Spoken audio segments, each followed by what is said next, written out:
Alrighty. So what we're going to be talking specifically today about is transitioning from college to the workforce. Now let me get a sense for who I have in the room. Who's graduating in a few weeks? Okay. Who's graduating in December? Okay. Awesome. Upcoming. Right. What kind of majors do we have? Nutrition. English. Nutrition. Okay. Awesome. Other folks? Nursing, okay? So some health fields, some more academic fields, that sort of thing. I think that this will all apply to you. It'll just be a little bit different in how it applies, and I'll try to be as explicit with that as possible to tailor it to kind of what y'all are saying about your specific career fields. Now, for those of you who didn't read ahead on the notes on the handout, a survey of 2,000 graduates from college said something. What is it that you think that they said about going into the workforce from college? You read ahead, I can tell. What is the one thing that you think people would want the most moving into a new career, into a new phase of their life? To know what to expect, exactly. Okay. So this survey, things would have been easier if I had known what to expect. Okay. Yeah. If I had realized how hard it was going to be in the new job, if I had known what to expect, if I had been better prepared, which is exactly why Sherry wanted me to give this presentation. Okay. So we're going to talk a little bit more about closing that gap for all of you here. Yay! Okay. So other survey findings, in addition to not having the knowledge of what to expect, was that there was insufficient information before accepting the job. So this is what commonly happens. Even, how many of you have worked a job before? Not even maybe within your career. They say, hey, here's a job, and you say, oh, awesome, way to make money. Did you ever get there and think, I didn't realize fully what I would be doing in this job? I see some eyes lighting up, okay? So here's the thing. When you are in a job search, you have power. What? I have power? I can ask questions. I can make sure that I'm fully in the know of what a position will entail? Absolutely. They are interviewing you as much as you are interviewing them. Okay. What we know about the world of work is the more in alignment a job and a job culture is with who we are as a person, the more satisfied we are going to be. Okay? So when we go in for an interview, it's not just about impressing, but about seeing how they're trying to impress us. Okay? So getting the information you need to feel really confident in the decision that you're making to accept a position. Okay? Underestimated time on the job. Okay, we've got these, I know that I do, I have this like ideal Monday through Friday, 9 to 5 kind of thing in my head.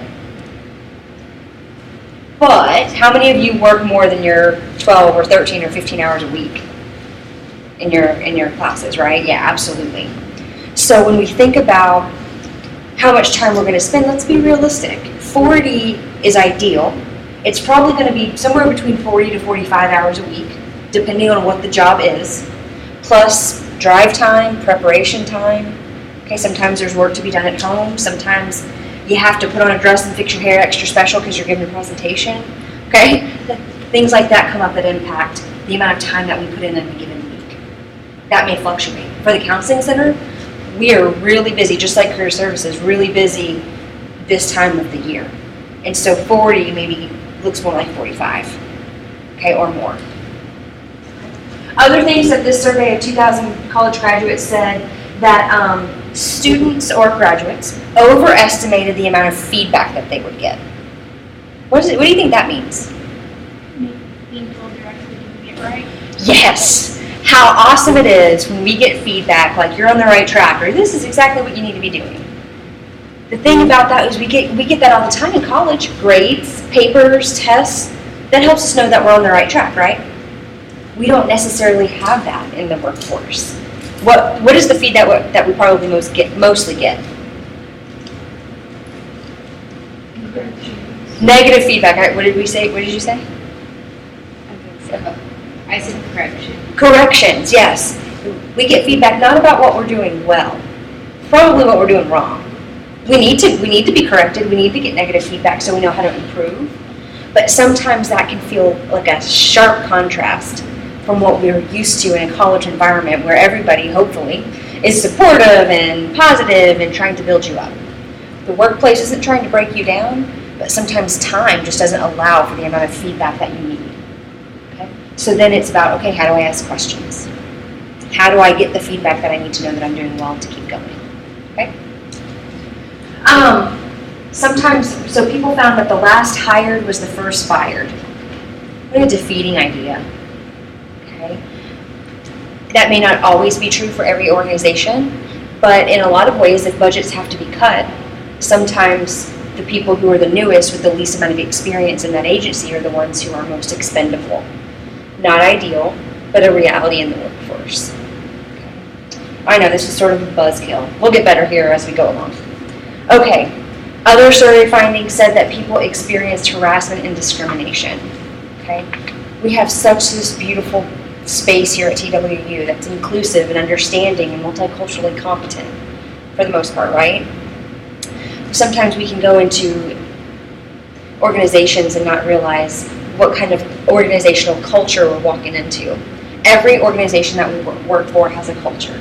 The things that people do, like one of the things that we do in our organization at the Counseling Center is celebrating birthdays. Okay, we have birthday buddy and we bring their favorite treat and we decorate their office door. Not everybody celebrates like that. I've heard of other office cultures, not necessarily at TWU, but in different types of businesses where things are really stiff, where dress code's really strict, or sort of time getting back at lunch and clocking back in is really strict. If you're one who does well with those kinds of boundaries, awesome. If you're one who doesn't, that might not be the most satisfying place for you. Had difficulty adjusting to organization politics, okay, and culture. So right now I'm wearing, the camera may not be able to see it, but I'm wearing flip-flops, sandals. These are my dress sandals. I work in an organization where the culture is less strict about dress code. So I don't have to wear closed-toe shoes or pantyhose. Some places still do. Okay? And that may not be a huge deterrent for where you may choose to work, but it could be something that impacts your choice. Okay? And I'm sure that pantyhose do not apply to everybody in the room. So my apologies for that being the example. Okay. Questions or comments about some of those survey findings, or just maybe the fear that I'm instilling as you enter your job search? Hopefully not fear. So part of what this is about is confronting the realities of the transition between college to workforce. Okay? But also I'm going to have some things that you can do and things to think of in a minute. So we'll reach some resolution after I confront some of this. So why do people get fired? Those of you who didn't look ahead, why do you think, what are the most common reasons that people get fired from a job? They just don't show up. They don't show up. Absolutely. No call, no show. Say it again. Poor performance. So not only maybe did they get negative feedback, but maybe they didn't correct it. Or they didn't ask for feedback in a way that would allow them to prevent a bigger issue. Okay? Perhaps they may not have been entirely truthful on their skill set, made it look like they were more capable at a certain thing than they were, which prevented them from getting training to be able to do something, and then they weren't able to perform that role. That happens. Okay. What else do you think?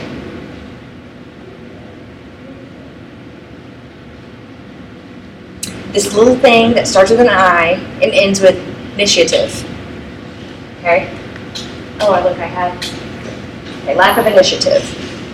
Right, so poor attendance, not showing, not calling, poor performance or failure to follow instructions, not following the rules, but also not following maybe what your job requires you to do, poor performance. Okay, and then lack of initiative. So what is initiative? Doing things without being told to do it. Seeing a need and filling it versus waiting to be asked. Okay?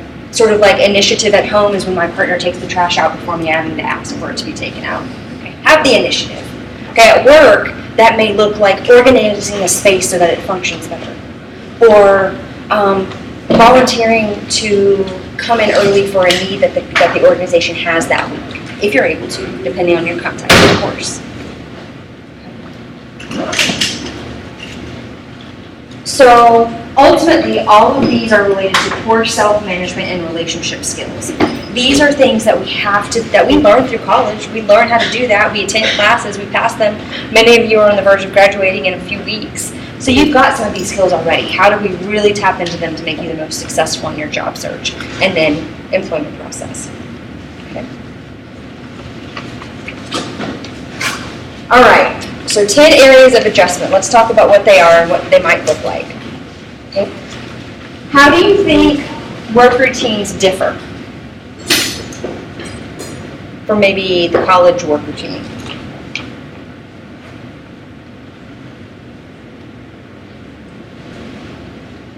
Typically, larger blocks of time are dedicated to like working, for instance. So you get your job from 9 to 5. College, you're intermittent classes, so your day split up. More structure potentially versus a little bit more maybe lax even, split up, more breaks in between. Okay. We get used to that block schedule. I miss it, I know that's for sure. Okay. Even from grad school where I would be here for a hot minute and then I'd go over here for the rest of the day and then I would be in a class and then I was done for the day.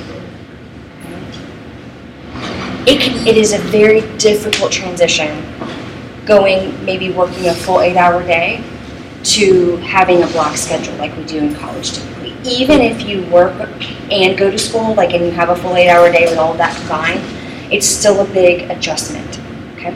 Because when you are in class, it's a certain way of thinking and being and responding and engaging.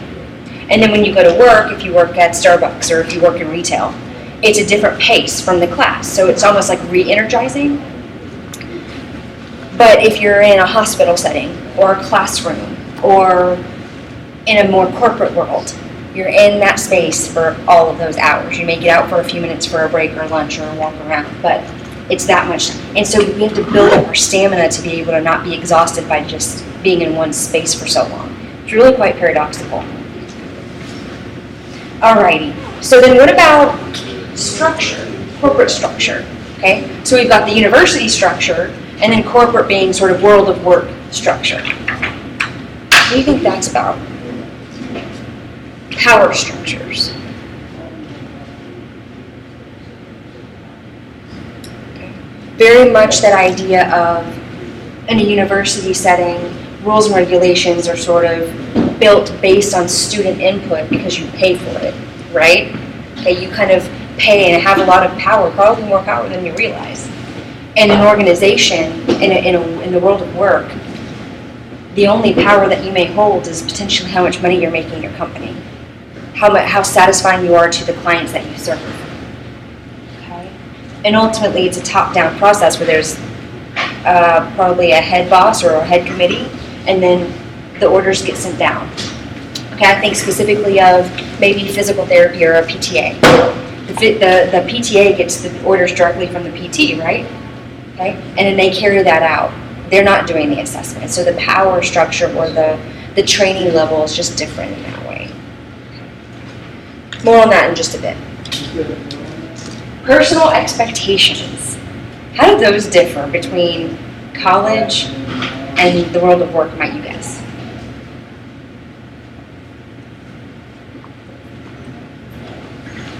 So for those of you who've had a job in college, and how do your boss's expectations at that job differ from your professor's expectations? I see you've got an idea, I can tell. I don't know. Professors may be a little bit more open to you, helping you establish your own understanding of something, right? Like wanting you to express yourself, wanting you to be your authentic way of being. In a work environment, it may be a little bit different where the boss has a certain expectation of how they want you to be. Maybe they have a certain level of dress code. Maybe they have a certain preference for not saying the word y'all. Okay? I don't know if I could work in a place that's part of my vocabulary as a native Texan. Okay? Not the most literarily correct, but it is part. So if I'm in a really strict work environment where that's not something that I can use, that might not be the best place for me. Okay? Bosses differ in leniency than professors, and that can oftentimes be a little bit of a culture shock or big difference. Again, that cooperative attitude. So you're working in a group project. Who loves those? Hands are down, heads are nodding. Shaking it, actually. Okay. So in a cooperative attitude, how is responsibility shared? How is the workload divvied up? In an ideal world, just like group projects, right? The workload is shared evenly. and the eruption of laughter. Okay. In the world of work, it might actually be a little bit more balanced, but at least in some of your classes, you might be able, like this, your grade is reliant on this. In the world of work, it can be a little bit more stressful whenever maybe a commission or a patient's well-being, or maybe even getting something published may be reliant on this group level work. So there's a different level of stress or responsibility. So then there's accepting responsibility. How many of you in a group project like to say, well, my partner didn't do, well, I couldn't do my part until they did their part, that's why my part sucked. Right? I mean, we've all done that a little bit. You don't have to raise your hands and incriminate yourself, but I can appreciate, I mean, I've been there too, right? Where it's easier to put the blame on someone else. The thing about work is that whenever one isn't able to accept responsibility, even if it isn't fully theirs, it can be seen as poor member of, being a poor member of a team, or not being willing to own mistakes. Okay. So an example might be, if I were to not have shown up for Sherry today. Oh, I forgot, we're so busy, I put a client in this spot by mistake. Oh, you know, I was looking out for the betterment of the client's welfare and so on and so forth. I'm not owning my responsibility, one, to my boss at the counseling center or to Sherry, and that I didn't schedule my time well. Okay? If I were to say, oh, Sherry, I'm so sorry, I messed up, I made a mistake, how can I fix this? Hopefully, that's going to bode better with my boss, but also with Sherry, with me taking responsibility for my behavior, which we can slough off a lot of that before we get to the world of work. But it's going to be detrimental to our work in that place, but also the willingness of that person to give us a recommendation if we choose to change jobs at some point in the future. Management philosophy. Okay, management philosophy. Okay, so in college, whenever we don't like something that happens, what do? Protest! We may not protest, but we can have a free speech area where we enlighten people on mistakes that maybe higher ups are making, if that was the case. Or we're able to speak about our opinions or sort of speak out against the authority figures of the chancellor's office. And it's supported. It's freedom of speech. It's developing an opinion. In the work, if you boycott and say, well, I'm not doing that, I disagree. Well, then my question to you is then how are you going to figure out how to pay your rent and eat? Because that is a different level of management philosophy from a university to the world of work. The expectation is different. That it doesn't matter if you disagree maybe with your own personal philosophies, the philosophy of the company is what matters at that point. Okay. Recognizing inadequacies. And you're like, Carrie, this is so bumming me out. This is so not supportive of my job search. We'll get there. Okay, recognizing inadequacies. Inadequacies, why is that word so hard for me to say today? So this is about saying, okay, if I'm an accountant, then I need to know what I don't know. I need to be able to say, I'm not the best at the tax part of accounting.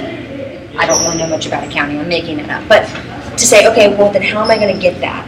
Okay, if I am in nutrition and I am great at working with athletes and people who maybe are more fit than the average bear, but how do I work with people who have diabetes or a specific health condition that may require an even more specified diet?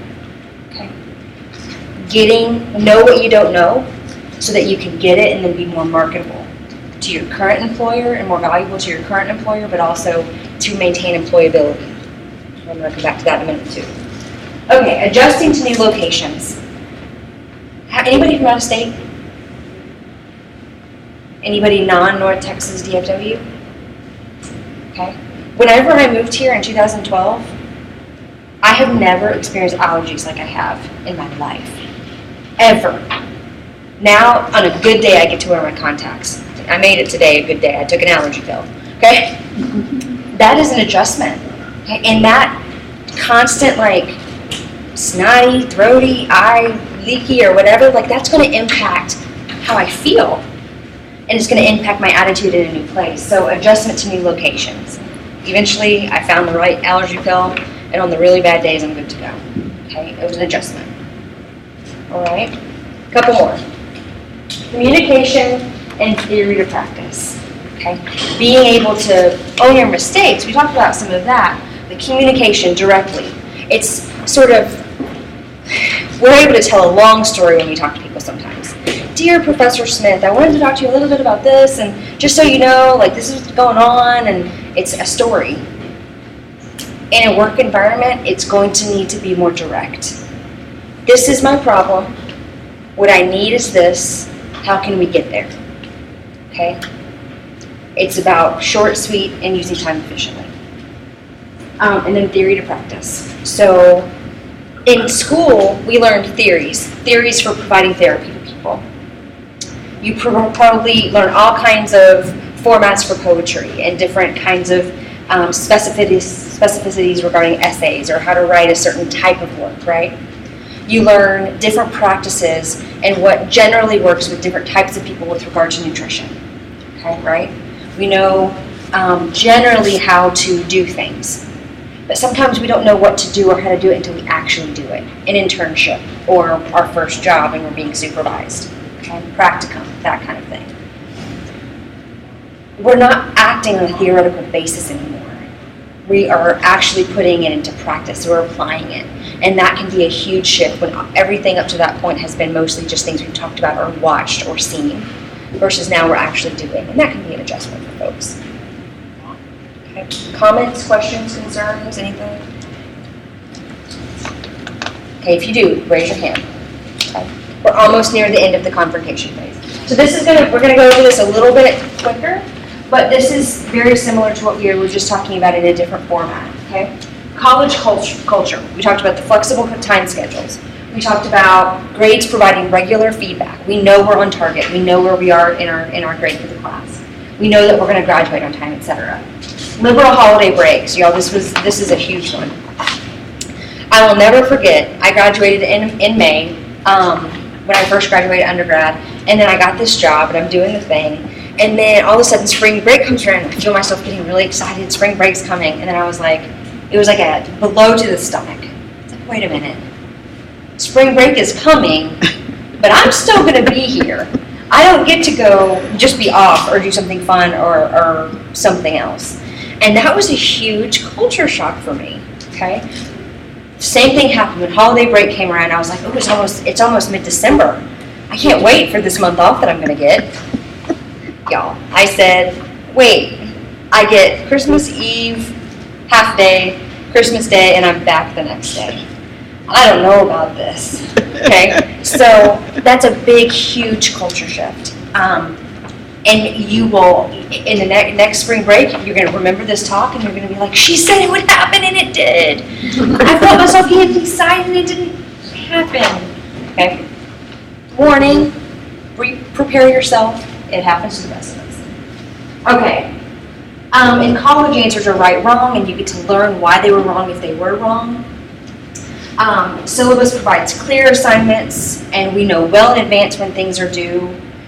Individual grading, so it's not necessarily compared to others on your team or in your class.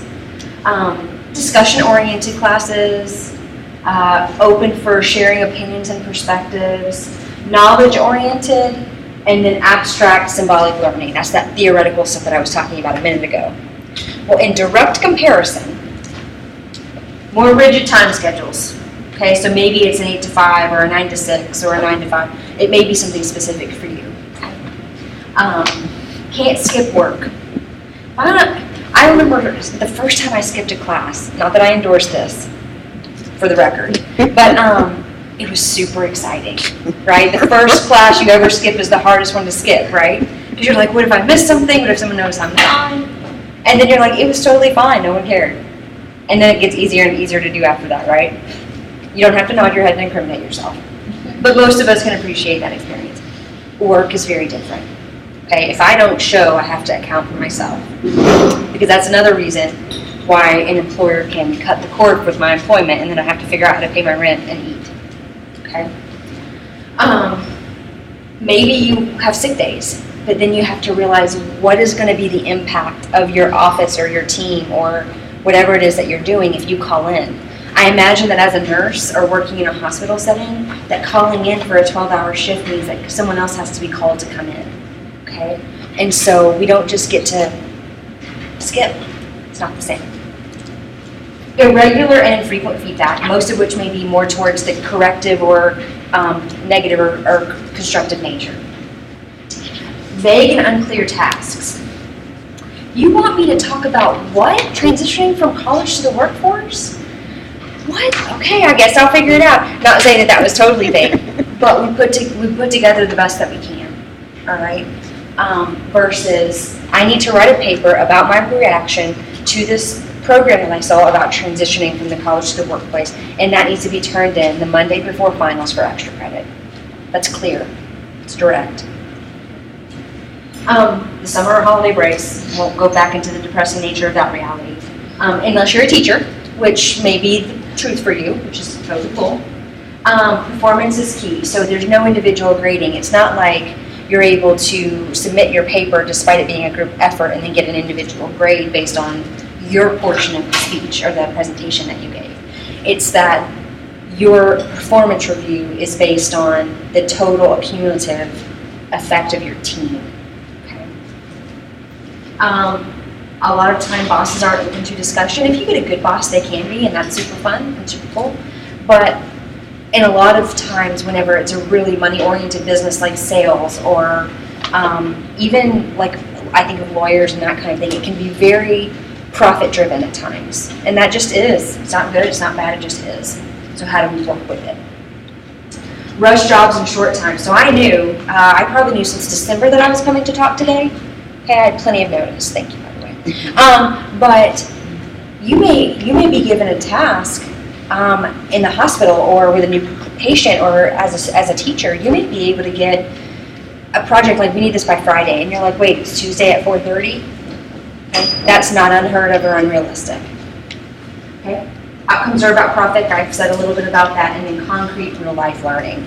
If I make a mistake and have a negative or a bad therapy session, what that means is that maybe it just was sort of like awkward, or somebody was like, well, that wasn't very helpful.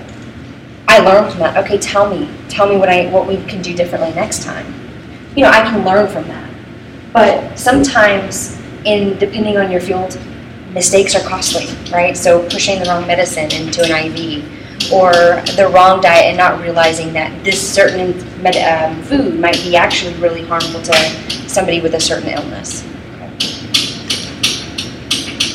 Okay, so then there's this picture. So it's in your handout, and I really like it because this is a very common culture shock curve that people experience. One, moving, specifically like international students coming to study here, for example, or even whenever we go and experience a new culture. So first is the honeymoon phase. Everything is so wonderful, it's so cool, it's so new, it's super fun. And then it can go into, wait, this is really different than what I'm used to. That's the culture shock phase, okay? Like, wow, the food upsets my stomach, or I'm realizing how difficult this language barrier really is. Okay? Language barrier can also exist in a cultural and world of work environment. Like, wait, are you talking about patients or clients, sessions or appointments? Like, that's a language that will exist within a culture. Initial adjustment. Okay, I got this. What do I need to do? Okay, they call clients patients, and they call them appointments, not sessions, so I just need to adjust there. Okay, so lunch is actually 30 minutes, not an hour, okay? I got this. So then maybe we feel really alone, mental isolation. We feel really alone in this experience of like, am I the only one who feels devastated that I don't get a spring break? Am I the only one who is really struggling with how to figure out how to spend time with my family over the holidays because I don't get as much time off? Okay. You feel alone in that experience. Am I the only one wishing that I was writing another paper instead of being in the world of work? And that can happen too. And then it's sort of like, okay, this is just the way that it is. Your heart may flutter the next time spring break comes around, but it's not this total and utter shock whenever you realize that you don't get to be off. So that happens, and that happens every time we change jobs, we change schools, we enter into a new social group. This is a very similar process, so it's really universal in that way. Questions or comments about that? Okay. So this is the, okay, we're done with the total negative stuff. As we move into what do I do and how do I transition, what are the keys to it? It's about realizing that you're not alone in your struggle. Okay? So if you're like, man, this work thing, this adulting stinks. Okay, I don't want to adult today. Well, I can't call in. So what do I need to do? Well, for me, on those days whenever I need to bolster myself to be in that place of acceptance and get my job done, Starbucks. That's mine. Maybe for other people it might be taking a few extra minutes to make a hot breakfast. Okay? Maybe it's like, okay, everything will be okay if I can just go to Chipotle for lunch. Clearly it revolves around food for me, because that's tangible in the middle of a day, a little treat or a reward. Okay? Maybe it is, okay, let me get through this week and then I am going to go spend time with my partner. Or I am going to go see my niece and nephew. Okay. What can you do to give yourself these little rewards to get you through, even though it may be really hard? Okay. The more support that we can garner from the people we can get it from, the easier it's going to be to get to a place of acceptance and integration. Okay. All right. Let's keep going. How do we adjust to the organizational culture? Okay, y'all have heard of the iceberg kind of metaphor. What we can see is on the top, but we don't understand all of the values or all of the assumptions or beliefs or attitudes of a place until we're in it. Okay, so let's see. Maybe we go for an interview and we know that this is going to be the place for us because the boss has a Houston Rockets poster in their office. And we're immediately able to say, okay, they like basketball and that's my team. So this is going to be okay. We're going to be able to relate on something, this if nothing else. Okay? Maybe we go in and we see a really laid back atmosphere. I'm thinking of like Google or Apple and just sort of, at least the way the TV and the movies portrays these places to work, and it's super laid back. Okay? Maybe I'm like, okay, this is a place where I can be. There's going to be stuff that you'll learn about as you get in there. What to call what language to use, how people celebrate different parts of their identities. But you'll be able to pick up some of those cues. That's why I mean you're interviewing as much as they're interviewing. So clock and calendar management. We were actually just talking about this up here, right? I wear a wristwatch. I have a tendency to be kind of like hyper aware of the time. I don't wear it on the weekends or like in social time outside of work, but I always have it because it keeps me on track. Okay? Maybe other people don't, and that's okay. Okay, so I am very aware of where I need to be, when I need to be there, and how I need to get there to be on time. Not many things are more important in an initial impression in a job, or especially an interview, than punctuality and consistency. Okay, dependability, punctuality, and consistency will get you very far.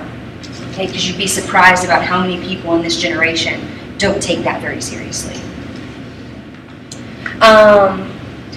Set clear goals for yourself today. So I know that I have a graduate student in the group. I wonder if anybody's written like maybe an undergraduate thesis or a big paper like that.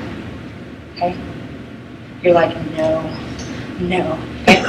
Setting little goals is going to be what helps you accomplish it versus it being like I have a week to write a 30-page something or a 90-page something.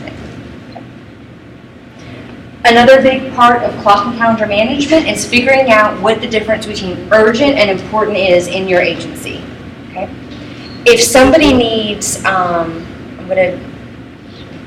trying to use nursing terms, and I'm not a healthcare professional or a mental health care, very different. But I'm thinking of if somebody needs morphine, right, who has an injury and they need some pain medicine, versus somebody who maybe needs an IV started, which one is more urgent? The IV, right? Because those fluids could be detrimental to their well-being. That's going to be more urgent, while the needing for maybe more morphine is going to be important. Okay. So a client calls who's struggling with maybe thinking about suicide, and I have an email to write. It's clear, urgent versus important, okay? And so we have to prioritize in that way, urgent versus important. All right, impression management, commitment to the job. So what does that mean? That means image is important, okay? It doesn't mean that we all need to look the same or that we have to sacrifice who we are to portray a certain image. It's that how can we put our best self forward, okay? So not using phone or office supplies at work for personal use, because some people might consider that stealing, okay? But if people notice that, or you're using personal time to make a personal, or business time to make a personal phone call, people might frown upon that, and they might not see you as dependable or as having the company's well-being at heart. Okay. Don't use personal email at work. Observe how others personalize their space. So before you go and put in your bad joke, censorship. I'm being professional in this moment. And before you put up your poster with New Kids on the Block on it, see if somebody else has that kind of poster or music paraphernalia up first, okay? Before you put your political sort of sticker on your cube, see if other people are doing that. See what the culture says. The culture may not be as endorsing of openly political conversations, because those can cause a lot of tension at work and work environments, okay? Observe before you make a specific statement, okay? Alrighty, managing the boss. Okay, but you're like, wait, the boss manages us. Yes, but you manage the boss by having a positive attitude, by showing those professional behaviors related to punctuality, dependability, and sort of being concerned about what the boss thinks of you, and trying to put your best foot forward, being early to the interview, okay, or being early until you don't have to be early anymore, okay? And you don't have to, when do you not have to be early anymore? How do you know that? When you just do. How do you, I wonder if anybody else can put words to that. Because there's certainly a feeling, we start to feel more confident. Maybe we're not the newbie on the block anymore, because the newbie is who they're all watching, and you're like, I'm out of the spotlight. Okay. Part of it is just a feeling like you feel secure. Another part of it is you're aware that you're no longer maybe the bottom of the totem pole. Okay. Those are real things. Alrighty, managing the boss. Immediately own your mistakes. We talked about that. A way to manage the boss is managing the boss's impression of you. You know what? I double booked myself, and I need a little bit of help with these two people that are going to show up. Can you help me out? Owning the mistake, asking for help shows team player. Coworker relationships. All right. So it can be very common that we go into a workspace and we're like, oh, that person, I bet that we could be really close friends. I'm going to say this, and I'm going to say it. Resist getting too close and too personal with your colleagues too fast. Why? But Carrie, we want connection with our people at work. We want to enjoy our work environment. Yes, yes. But I'm still going to say avoid being too open and too personal and too close with colleagues too fast. Why? Because you're still on the shopping block. Because you're still in the chopping block, so there's still this newness component. Okay, you're smelling what I'm stepping over here. The other part of it is boundaries are really important. We don't know who we can trust with that personal environment. I'm gonna try to focus. That noise is really funny. Okay, we don't know who we can trust. Just like making friends, just because we have maybe a similar interest or a common goal and working together, Doesn't mean that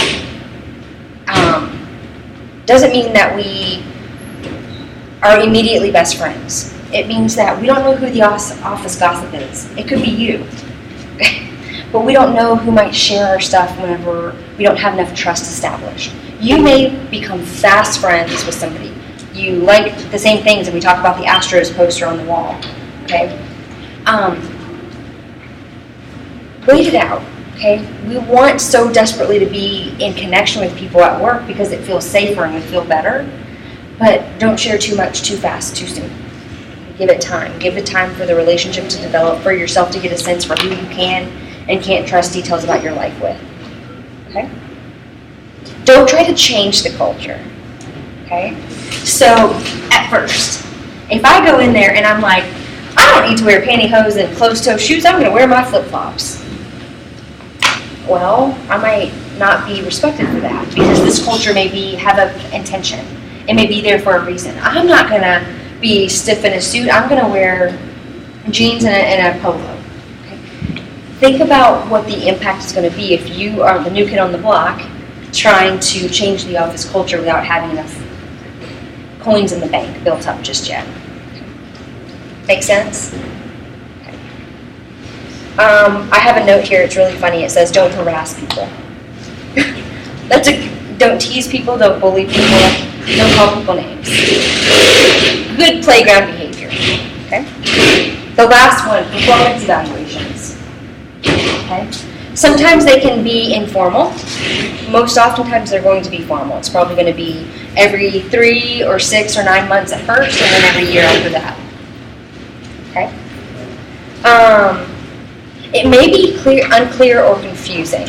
Okay, do you have a right to ask for clarity if something is unclear or confusing in regards to feedback to you? Do you have a right to ask for clarity? Always. Always. Okay? Thank you for knowing that. Okay? The feedback may be more critical than strength-based, but focus on what you can do differently because there's always something that you can do differently. Okay? Just because you get feedback about what to improve doesn't mean that you're doing a bad job, and that's really hard to understand when we're not getting that feedback directly. A lot of bosses don't do that. My partner is in a very different business-oriented industry, and he always talks about when he has his performance reviews, people are like, kind of get frustrated, and I'm like, well, what are they doing well? And he was like, I don't need to tell them that, I just need to tell them what to do differently. And it was like, let's talk about this. Let the therapist of this relationship talk about it. Okay, so it says, first thing to be to talk about your understanding of company culture. I thought that was a good little image, picture, just to illustrate how we need to adhere first and then adjust as we get acclimated. Okay. So develop adjusting to a new personal life. So not only is your world of work changing, but your personal life is changing too. Okay? And so what we mean by that is that develop as best you can non-work relationships. Don't get too close to colleagues too quickly. Okay? Develop, so maybe it's in maybe you take cake decorating classes at Michael's and you have people that you meet from there. Maybe it's through a fitness organization or a running club or family. Remember to maintain those relationships. Find non-work leisure interests. Okay, I do not sit around and Google videos of therapy as a therapist. I don't do it. I read books about World War II because it's a random hobby of mine. Okay, I know. I read I read magazines that are unrelated to therapy. I go out and hang out with friends that aren't therapists because I need to have some balance between how I spend my days and how I spend my non-work life. Okay. Develop a healthy lifestyle. So for those in the health fields in this room can probably attest that eating healthy, sleeping well, and getting intentional body movement or exercise is going to be vital to maintaining our well-being in a high stress and a new situation. Okay, and we all know that, but it's really hard to do whenever we're stressed or anxious or uncomfortable in a new situation. Just like when finals come around, the first things to go are self-care and all of those things that we do to keep good health, right? At work, When we get stressed, it's going to be the same thing. How might you be able to focus even more on those things so that they're part of your coping than the things that go first and then we're left needing, like having a bellyache because all we ate was ice cream or fried food. I'm not guilty of that ever. Okay? Learn to manage stress differently. So whenever I was in college, I hung out with friends, I watched TV, I did all the things college students did. When I went to grad school, I realized that what I needed to be able to manage my stress, because grad school's hard, is I started picking up racquetball. It was so fun. It helped me like take out my aggression on a racquetball. And I picked that up. I haven't really played much since graduate school because I haven't needed it the same way. I exercise differently now, but it's still a daily part of my routine. Okay, healthy lifestyle. Okay, a couple more things. Oh, how many of y'all have seen this workplace stress and epidemic before work, after work? Sometimes I feel like that when my hair is like standing up. With all the love. Alrighty. So some things to keep in mind as you experience some financial adjustments. Okay. Living arrangements. You may need to move. All right. You may need to adjust your wardrobe. Do not go out and buy a whole new wardrobe. Okay. Think about what you have and how you can pair it up and match it up differently so that you have the most with what you already have.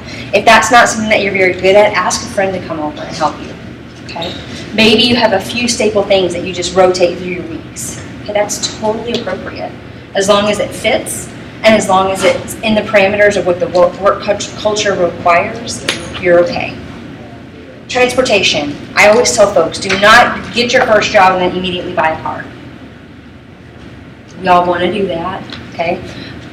Get established. Begin to figure out how student loans will come into what your costs will be.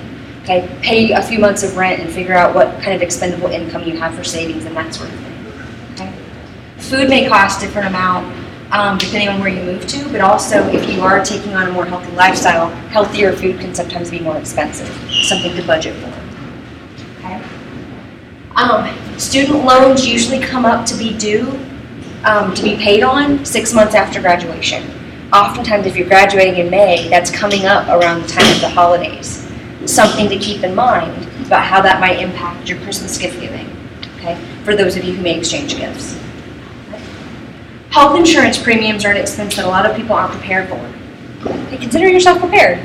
Know that that'll be probably a couple $100 depending on your company and the health insurance that they use to budget for. And it's something that you can't not do. I think it's automatically withdrawn from your paycheck depending on what kind of company you work for.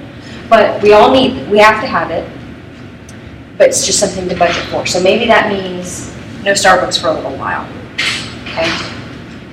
So this new American dream. I sometimes fantasize about a modest home and a fairly new used car. Okay, just adjusting our expectations about what is really attainable in that first job right after college.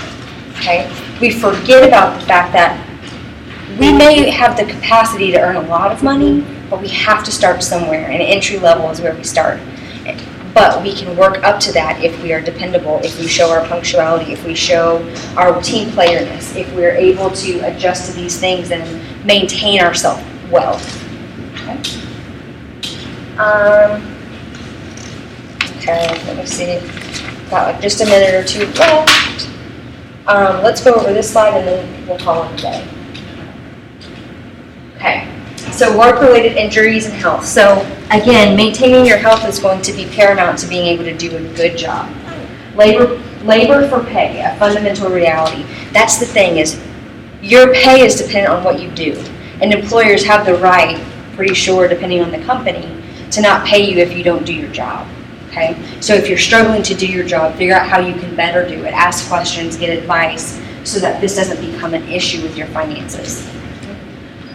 Worker as a profit or cost item. If you're costing the company money because you're not doing your job, then they have the right and the grounds to fire you. Okay, that's just the realities of the world of work these days. But we can work with that because we're going to ask questions and we're going to figure out how not to cost money but make money, if that's the kind of company you work for. And then personal versus economic relationship with the employer. Gone are the days where you may know somebody, maybe a grandparent or a friend's grandparent, somebody older in life, who worked with a company right out of high school or college, and they never worked for another company.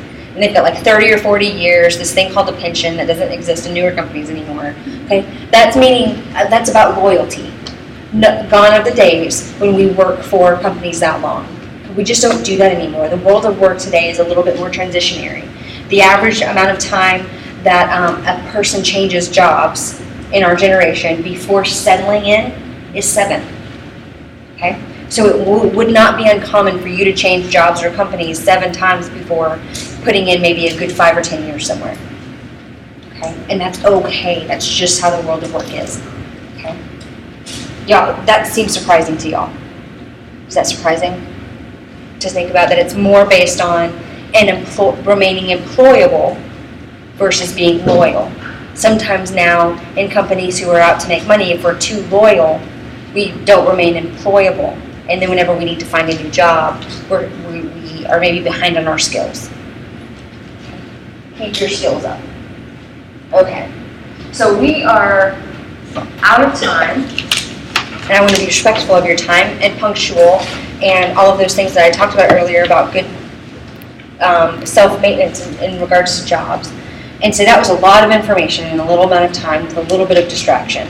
Okay, so a little bit like we were at war sometimes with maintenance, but we got through it together. Okay, so on here you can read through the slides that are there. Keep core tenets.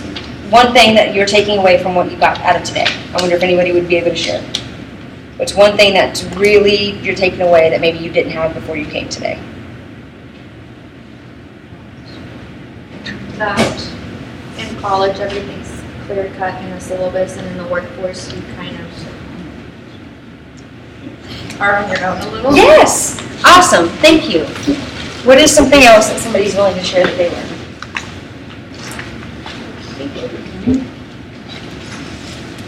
A little stressful.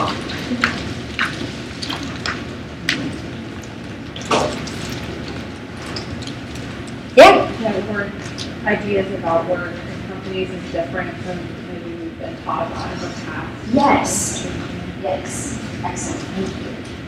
Okay. Anybody else here to say something?